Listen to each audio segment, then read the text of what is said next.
ओडिशा में दर्दनाक ट्रेन दुर्घटना के बाद कम से कम 280 लोगों की जान चली गई है और 1000 से अधिक लोग घायल हो गए।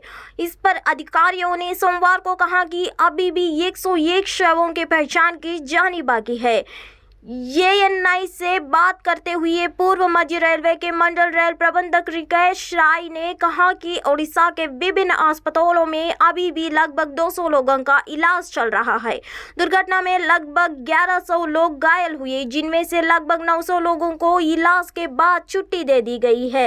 राज्य के विभिन्न अस्पतालों में लगभग 200 लोगों का इलाज किया जा रहा है। दुर्घटना में मरने वाले 280 लोगों में से 101 शवों को अभी तक पहचान नहीं हो पाई।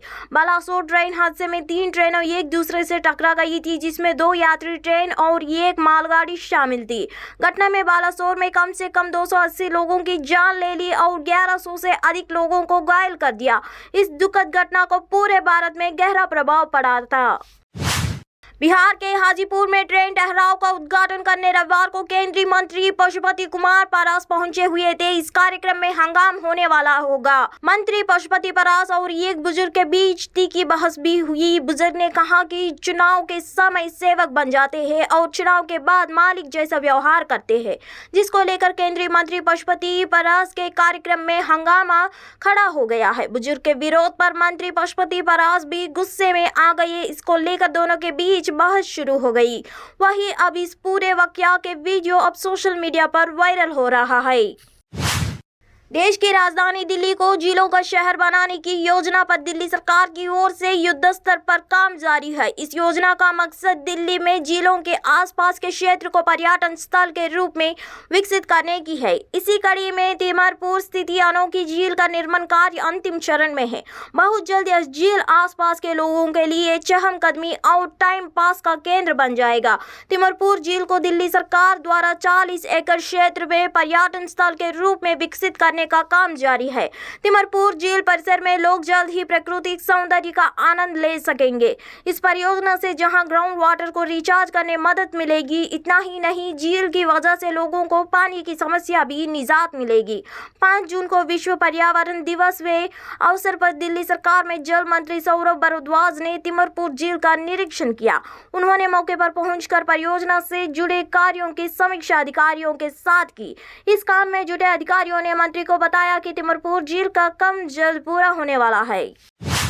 दिल्ली सरकार के खाद्य एवं आपूर्ति मंत्री इमरान हसन ने सोमवार को कोरोना महामारी के समय लोगों की सेवा करते हुए जान गंवाने वाले कोरोना योद्धा जगराम के परिवार से मुलाकात की। इसके साथ ही उन्होंने केजरीवाल सरकार की ओर से 1 करोड़ रुपए की सम्मान राशि को चेक सौंपा। खाद्य एवं आपूर्ति मंत्री इमरान हसन ने बताया कि कोरोना महामारी के दौरान अपनी जान की परवाह किया बगैर ड्यूटी पर मुस्तैद लोक नायक जयप्रकाश अस्पताल में बतौर सफाई कर्मचारी काम करने वाले स्वर्गीय जगराम ने मानवता की सेवा की। इस दौरान वह खुद कोरोना से संक्रमित हो गए और उनका निधन हो गया। उन्होंने कहा कि कोरोना योद्धाओं का प्रति सम्मान की अपनी प्रतिबद्धता को मजबूत करते हुए कोरोना योद्धा जगराम के इस बलिदान के लिए केजरीवाल सरकार ने उनके परिवार को 1 करोड़ रुपए की सम्मान राशि दी है। मणिपुर सरकार ने हिंसा प्रभावित राज्य में शांति और सार्वजनिक व्यवस्था की गड़बड़ी को रोकने के प्रयास में इंटरनेट और डेटा सेवाओं पर प्रतिबंध को तत्काल प्रभाव से 5 दिनों के लिए और बढ़ा दिया है। मणिपुर सरकार द्वारा जारी नए आदेशों का घोषणा की गई, जिसमें राज्य में इंटरनेट सेवाओं के निलंबन को 5 दिनों यानी 10 जून की दोपहर 3 बजे तक के लिए बढ़ा दिया गया है।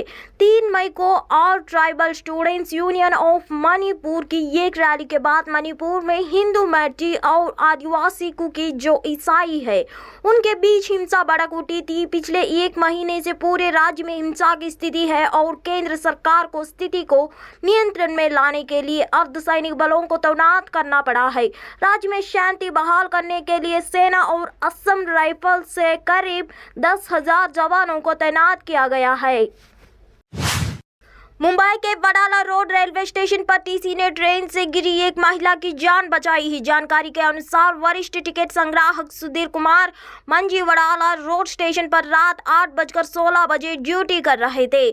लगभग 3:10 बजे वडाला रोड प्लेटफॉर्म नंबर 1 पर चेकिंग के दौरान एक महिला साधना बी पाट ने चलती ट्रेन से गिर रही थी और उनकी बेटी उर्मिला पाट ने मदद की गुहार लगा रही थी। तभी महिला की ओर अचानक टीटी सुधीर दौड़े, तब तक महिला नीचे गिर चुकी थी। इस पर सुधीर ने प्लेटफॉर्म और लोकल ट्रेन से महिला का सिर खींच लिया और एक वरिष्ठ नागरिक महिला यात्री की जान बचाकर एक बड़ी दुर्घटना को टाल दिया। वरिष्ठ महिला साधना पाट ने इस घटना से बहुत डरी गई थी। इसके बाद उनको स्टेशन मास्टर कार्यालय में ले जाया गया। घटना के दौरान महिला के हाथ में लगी जिसका प्राथमिक उपचार कराया गया। राहुल गांधी के मोहब्बत की दुकान वाले बयान पर भारतीय जनता पार्टी के अध्यक्ष जेपी नड्डा ने पलटवार किया है। उन्होंने कहा कि राहुल गांधी सही मायनों में नफरत का मेगा शॉपिंग मॉल चला रहे हैं। जेपी नड्डा का बयान राहुल गांधी द्वारा अमेरिका में दिए बयान को लेकर आया है। नड्डा ने कहा कि जिस तरह से आप विदेशी जाकर देश में उन विभाजनों की बात कर रहे हैं तो जो वास्तव में कही है नहीं, उससे तो ऐसी ही लगता है। बीजेपी अध्यक्ष जेपी नड्डा शिवानंदा द्विवेदी और के उपाध्याय की लिखी और संपादित की हुई किताब अमृतकाल के ओर की लॉन्चिंग पर बोले रहे थे। कल 7 जून को अखिलेश यादव से मिलेंगे अरविंद केजरीवाल। लखनऊ में होगी आपके राष्ट्रीय संयोजक और समाजवादी पार्टी के राष्ट्रीय अध्यक्ष की मुलाकात। केंद्र सरकार के अध्यादेश के खिलाफ अखिलेश यादव का समर्थन मांगेंगे सीएम केजरीवाल। अरविंद केजरीवाल के साथ पूरा डेलीगेशन रहेगा। पंजाब के मुख्यमंत्री भगवंत मान और राज्यसभा सांसद संजय सिंह और राघव चड्ढा भी मौजूद रहेंगे। पूर्वांचल के माफिया मुख्तार अंसारी से जुड़े ये केस को ट्रांसफर कर दिया गया है। गाजीपुर के बहुचर्चित उसरी चट्टी हत्याकांड की सुनवाई अब लखनऊ की एमपी एमएलए कोर्ट में होगी। पहले ये केस गाजीपुर की एमपी एमएलए कोर्ट में चल रहा था। इलाहाबाद हाई कोर्ट में मुकदमे में सह अभियुक्त त्रिभुवन सिंह की अर्जी पर यह आदेश दिया है।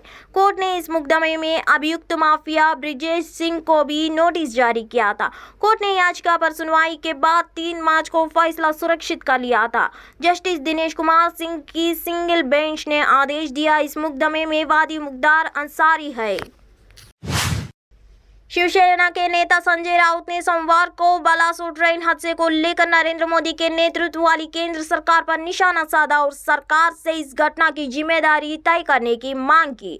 उन्होंने स्वदेशी रूप से विकसित टक्कर रोधी प्रणाली कवच को असल में व्यापक रूप से लागू किया बिना इसके बारे में बहुत अधिक बात करने के लिए केंद्र सरकार की आलोचना की।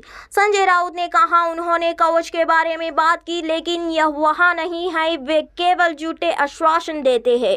संजय राउत ने माधवराव सिंधिया और लाल बहादुर शास्त्री के रेल मंत्री पद से इस्तीफे की और इशारा किया जब उनके संबंधित कार्यकाल के दौरान बड़ी रेल दुर्घटनाएं हुई। उन्होंने कहा माधवराव सिंधिया और लाल बहादुर शास्त्री ने नैतिक आधार पर इस्तीफा दिया। क्या यह केंद्र सरकार और रेल मंत्री की जिम्मेदारी नहीं है?